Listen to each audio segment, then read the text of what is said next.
ano dito, dahil meron po mga naka-withdraw na dito at subukan po natin kung maka-withdraw ba tayo. So click po natin itong 300 at once maklik po natin ay meron pong lumabas dito na withdrawal method. Click lang po natin itong arrow.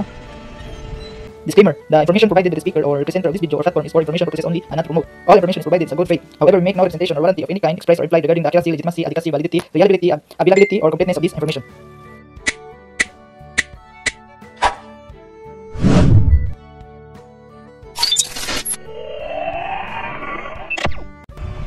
Hello guys, welcome back again to our channel. For today's video ay meron na naman tayong na-discover na isang free earning application na pwede nating pagkakitaan gamit ang ating mga e-wallet.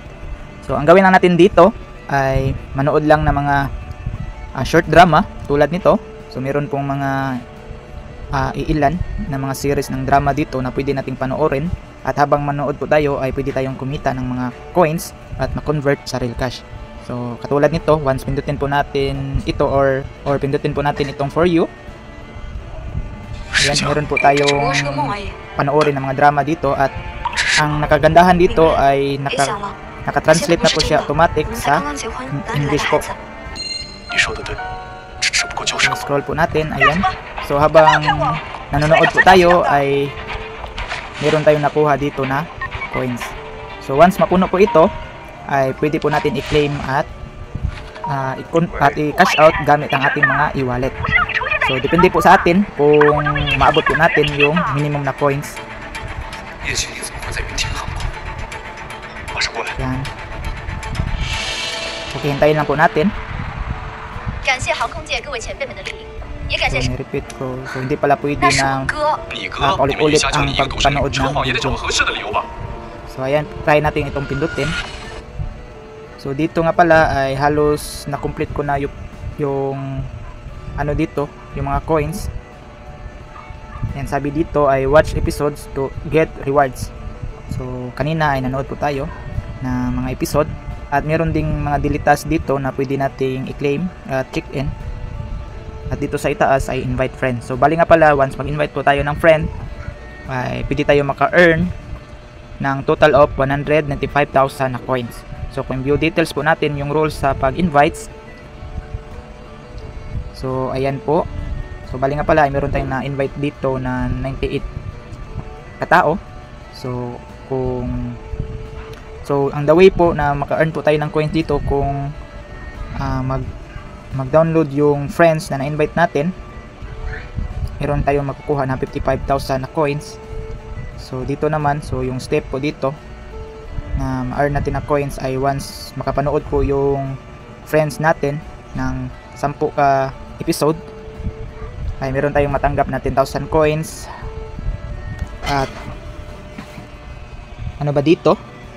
So dito sa 60,000 ay may, kung ang friends natin ay makapanood ng 10 episodes na short dramas every day for a total of 3 days ay meron po tayong matanggap na 60,000 na coins. Then dito naman sa 70,000 coins ay kung ang friends natin ay makapanood ng 10 episodes na short dramas sa loob ng or sa total of 7 days ay meron tayong matanggap na 70,000 na coins. So bali ang total niya ay 195,000 na coins sa isa lang na friend. So yun po ang paraan sa kung paano po tayo kumita gamit ang pag-invite. Then dito ay nasa 3 days na po tayo, naka-check in dito. Ayan, na-claim na po natin yung mga coins at meron ding daily task dito.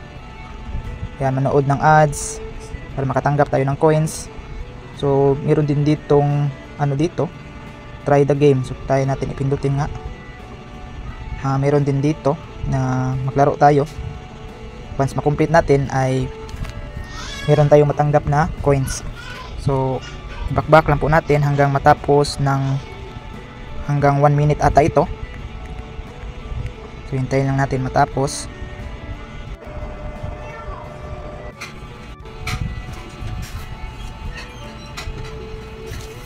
So ayan po, meron tayong nakuha na coins na 1,100. So i-claim po natin. Refresh lang. So ayan, natapos na po yung 1,100.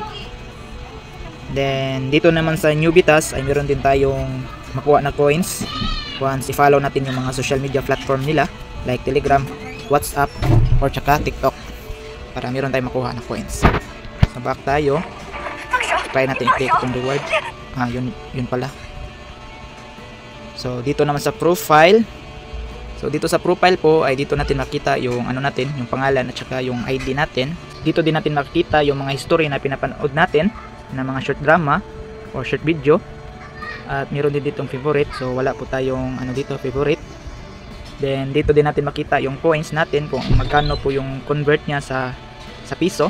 So bali nga pala yung coins natin ay nasa 6.08 million at yung equivalent niya ay nasa 405.09 pesos. So kung pindutin po natin itong withdraw, ayan, dito tayo mapunta. So sabi dito na select account. So select an account to pay, no other condition. Then meron din tayong makikita dito sa mga naka-withdraw na 25 pesos. So itong 25 pesos po ay free lang po ito na matanggap natin. So ito po ay parang reward bonus.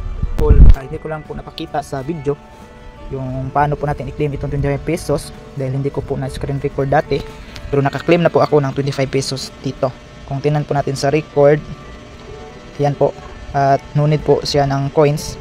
At pumasok na po ito sa Lazada wallet ko, itong 25 pesos. So sa video ngayon ay subukan natin mag-withdraw sa GCash ng 300 pesos.